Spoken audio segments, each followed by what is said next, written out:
¿Acaso la globalización fue buena solamente para los países poderosos? En 2005, Noam Chomsky, un viejo conocido de este canal, escribió un texto titulado El proceso llamado globalización, donde y mediante varios ejemplos nos ilustra cómo los países más ricos del mundo, junto a distintas organizaciones satélites, poco a poco fueron moldeando la economía mundial mediante distintas reformas bajo el contexto de la globalización. Pero, ¿qué tan beneficioso fue eso para nosotros? Y con nosotros me refiero a todos aquellos que vivimos más allá de las fronteras de las potencias de Occidente. Hoy vamos a hablar de eso, del tan infame neoliberalismo que es y por qué deberíamos empezar a replantearnos cuál es el futuro que queremos para todos nosotros, teniendo el diario del lunes y aún así negándonos rotundamente a leerlo. Les doy la bienvenida una vez más. Mi nombre es Juan Felipe y esto es Café Quieto.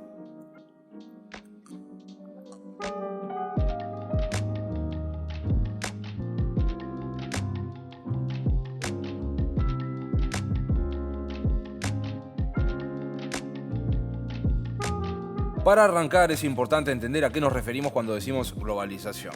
Porque si lo hacemos como si fuera un término neutro, simplemente nos estaríamos refiriendo a la integración internacional más allá de sus consecuencias, si son buenas o no, y si vos estás de acuerdo con eso o no. Por eso, cuando se habla de globalización se está haciendo referencia al predominio de los sistemas doctrinales de Occidente, y por eso es necesario ser un poco más específico. Más que nada en todo aquello que pasó durante las últimas 3 o 4 décadas, dependiendo del lugar en donde te tocó vivir. Concebida sobre todo en beneficio de ciertas concentraciones de poder privado y en donde los intereses de todos los demás implicados terminan siendo incidentales. Lo cual también es un problema, ya que si nos manifestamos en contra de este proceso específico de globalización, terminamos siendo tachados como una manga de loquitos que quieren volver a vivir como vivíamos en el siglo XVI.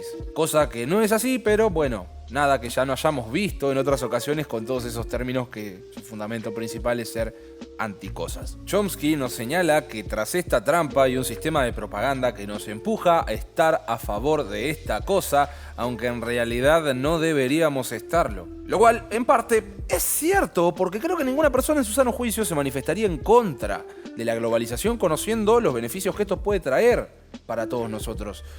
Pero nos referimos específicamente a esta forma de globalización. Retrocediendo un poco en el tiempo, vamos a encontrarnos con que este modelo de mundo globalizado empieza a gestarse una vez terminada la Segunda Guerra Mundial y que termina encauzando su discurso finalmente para la década de los 70. Pero a muchos países le tocaría la puerta recién para la década de los 80, periodo que coincidiría con los mandatos de Ronald Reagan y Margaret Thatcher. Nos referimos a lo que se conoce como neoliberalismo, este término que, si bien es utilizado erróneamente por muchísimas personas y que muchos otros invirtieron todos sus esfuerzos para elevarlo como una especie equivalente al marxismo cultural, en este caso el consenso intelectual que sí hizo la tarea es bastante similar. Dejen de repetir lo que dicen algunos señores en la tele y empiecen a abrazar lo que dice la gente de las universidades, que ahí suele estar la gente que sabe. Pero a su vez muchos señalan que es un término un tanto engañoso. ¿Por qué? Bueno, para Chomsky por lo menos no se trata ni de orientaciones nuevas, ni mucho menos de orientaciones liberales. Si revisamos los libros de historia, nos vamos a encontrar con que el liberalismo fue pionero de muchas de las reformas que hoy en día consideramos incuestionables dentro de nuestros regímenes políticos, pero también nos ha demostrado que en algunas ocasiones puede llegar a convertirse en un instrumento de poder y destrucción. Léase imperialismo, una concepción racializada de la libertad que no alcanzaba a los esclavos o hasta incluso a las condiciones inhumanas en las cuales eran sometidos a trabajar los obreros durante la Segunda Revolución Industrial, entre un larguísimo etcétera. Y se lo llama así por conservar esta tradición, por mantener la doctrina del doble filo del liberalismo y el libre mercado, la cual dice ser buena para vos, aunque de esta forma sea más fácil aplastarte. Quienes realmente se benefician de esto van a seguir solicitando el proteccionismo del poderoso Estado niñera cuando los mecanismos de mercado se la pongan cuesta arriba. Pero Chomsky dice que es exactamente lo que deberíamos esperar si observamos a quienes son sus creadores, los estados más ricos y poderosos del mundo, junto a las instituciones financieras internacionales, megacorporaciones que tienden al oligopolio, pero que aún así dependen del sector estatal para socializar el riesgo y los costos y mantener el dinamismo de la economía. Todo este conjunto al que Adam Smith, y haciendo los ajustes temporales correspondientes, llamaría amos de la humanidad. y a quienes se refería específicamente como los arquitectos principales de las decisiones político-económicas de su época. Desde comerciantes hasta los dueños de la fábrica, cuya voluntad era capaz de torcer los intereses de Inglaterra en contra de su propia gente, solamente para salvaguardar sus intereses. Por esto es que con el tiempo, poco a poco, estos valores fueron mutando a un punto tal de que muy probablemente terminaran horrorizando a los fundadores del liberalismo clásico. Y por citar un ejemplo sencillo, cuando una empresa a través del Estado adquiere derechos mucho más amplios de lo que tendría cualquier otra persona. Y es por esto que Chomsky nos advierte que estos acuerdos comerciales actuales nos empujan a una tiranía donde las concentraciones privadas de poder atacarán, como ya ha pasado en el pasado, a todas aquellas regulaciones gubernamentales que intenten proteger a quienes no lo concentran, incluso alegando que son equivalentes a la expropiación porque esto va a perjudicar sus futuras ganancias. Y volviendo al liberalismo clásico, el de verdad, estos enormes sistemas de poder privado que no le rinden cuentas a nadie pasan a ocupar el lugar de administradores del mercado. De este lado del mundo, medio que ya estamos acostumbrados a presenciar o a asistir a manifestaciones en contra de este orden económico internacional. Y si bien siempre son tachadas de mil cosas que no son, se hace un poco más difícil el taparlas con las manos cuando ocurren en países ricos, como viene pasando mucho durante los últimos años. Y la formación de esta opinión, obviamente, y sea cual sea, queda en manos de los medios de comunicación, dejando afuera la opinión popular, la opinión sindical o incluso la de los mismos afectados. Lo cual es, cuanto menos, llamativo si tomamos en cuenta lo que se nos repite constantemente. Estamos atravesando un periodo de prosperidad sin precedentes y estamos mejor que nunca. En este caso, Chomsky nos cita el ejemplo del boom económico de Estados Unidos en los 90, pero sé que más o menos lo vas a poder traspolar a algo que ocurrió en tu país. ¿Está creciendo la economía? Sí, no todo es perfecto y hay varias cosas que aceitar. Aunque esas cosas para aceitar sean todos aquellos que fueron excluidos del milagro económico. Pero como somos gente de buen corazón, vamos a hacer algo para arreglar estas cosas. Pero este rápido crecimiento y prosperidad de la globalización parece haber traído consigo una creciente desigualdad, ya que mucha gente carece de las capacidades para aprovechar estas maravillosas oportunidades. El tema es que para Chomsky, y sacándolo de la desigualdad, o por lo menos la primera parte de la desigualdad, no hay nada de cierto en estos argumentos. Y es de público conocimiento que son falsos. Que por ejemplo, el crecimiento de ese PBI puede ser similar al de otro país en otra parte del mundo con medidas completamente distintas.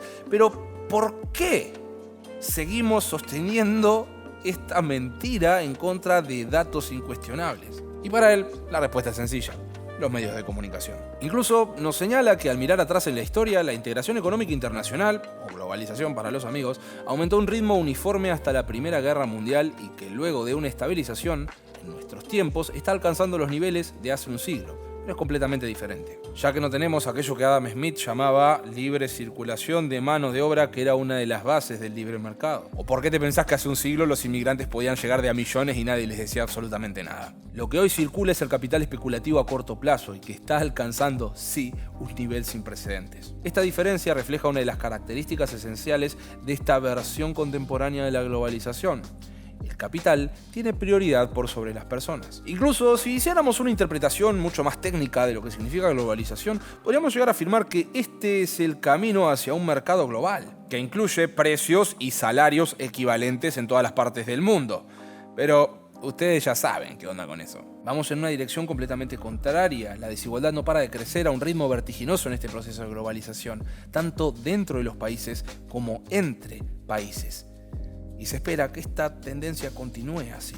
Y esto nos da un indicio bastante claro en la dirección a la cual está yendo el mundo, siempre y cuando nadie meta los dedos en el enchufe. Entonces, sobre lo que supuestamente debería preocuparnos, ¿acaso estamos frente a un proceso de globalización que, por su rapidez o vertiginosidad, lamentablemente vino con males menores, como la desigualdad y la exclusión? ¿O todo este rápido crecimiento y prosperidad es en realidad un mito que solamente afecta a un grupo restringido de personas? Chomsky nos dice que las consecuencias económicas de la liberación del capital son cuanto menos debatibles, pero que hay una consecuencia clarísima que no admite debate.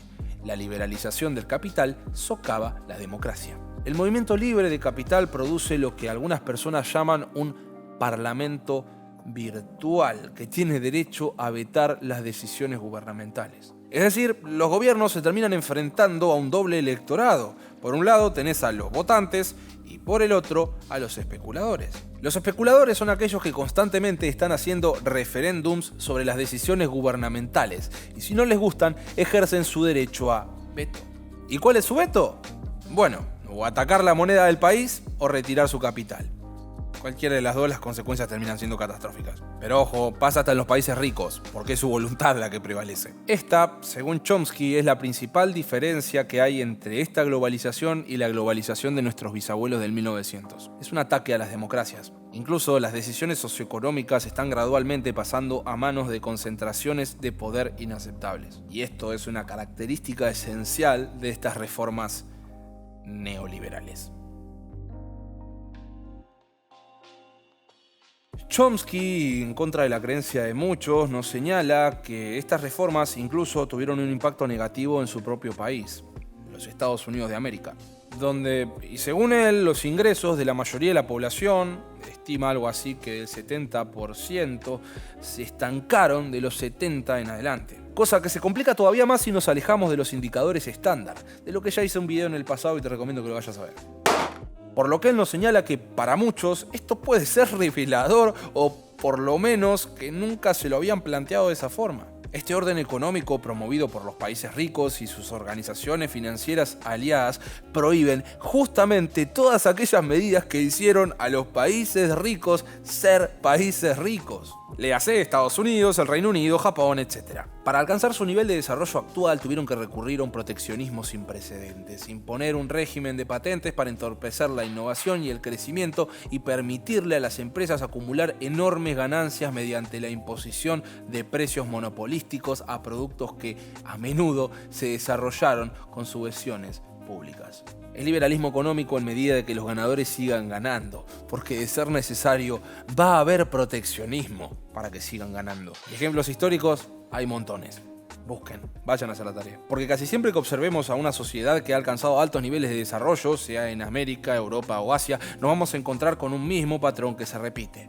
O resistieron ante el colonialismo europeo o resistieron a la liberalización forzada. Y esto es un hecho evidente y muy conocido por los historiadores económicos. Entonces, ¿la globalización terminó siendo algo bueno para nosotros? No quiero ser el tipo que siempre trae desesperanza, por lo que voy a admitir que hay ciertos aspectos para celebrar de este proceso. Por ejemplo, algunos podrían señalar el desarrollo de una cultura sobre los derechos humanos y civiles mucho más presentes en el público general, sea sobre las minorías, las mujeres o las generaciones futuras. Me refiero a dejarles un planeta medianamente habitable. De los 60 hasta acá, más o menos truncado, pero va. Pero también un poco motivado por esta desesperanza que tiene la gente de creer que estos son los únicos espacios en donde les queda luchar, porque solo es muy difícil hacerle frente a la comunidad internacional. De hecho, Chomsky señala que desde estos espacios es desde donde nosotros tenemos que empezar a incomodar a la retórica de los estados, de las entidades financieras, del empresariado y de la opinión pública general. Viendo 100 años en el pasado y tomando como referencia el país en donde me tocó nacer, Argentina, sucesos tan sanguinarios como el de la Patagonia trágica, en donde 1.500 obreros fueron fusilados por rebelarse y exigir mejores condiciones laborales, no pueden seguir pasando.